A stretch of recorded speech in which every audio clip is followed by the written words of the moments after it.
So we've covered the basic position. We have not covered shortening and lengthening the line yet, but we will do that in the next lesson. But we did learn slide. So slide is hand under hand like this. Now slide I also use not just to tell the dog that I want them to slow down, but that I'm about to stop. So notice I get into a nice strong position when I'm stopping, essentially like I'm snowboarding. So I have one foot basically pointed toward the dog, the other one horizontally, and my center of gravity lowers. And then as I'm stopping the dog, I'm also letting some line out. So I slide a couple of times and then I let line out as I back into that strong position.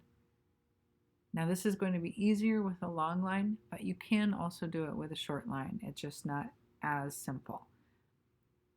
You can also do the mime pulling that we talked about yesterday with the line. So you don't necessarily have to practice it, but let's take a look again at what it looks like without the leash.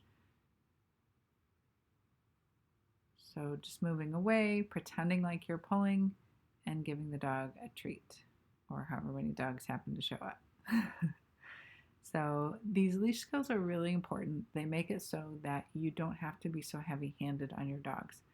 So definitely practice the slow stop even when you're doing it with a short leash. But again, tomorrow I'll be teaching you all about how to do this shortening and lengthening things so you can use your full long line. So again, mime pulling, pretending to slide, keeping your body relatively vertical as you move so that you have good balance, and then always an all done signal at the end of your training.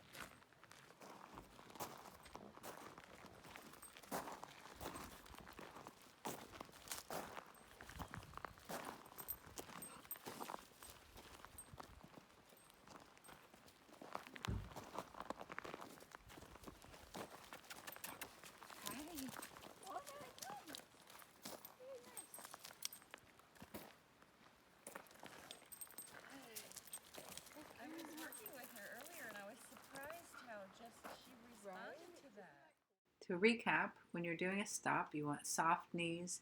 You want to let line out so that you have some braking distance. You also want to make sure that you're slightly rotated relative to the dog, that your elbows are in, and that your feet are apart and rotated relative to each other.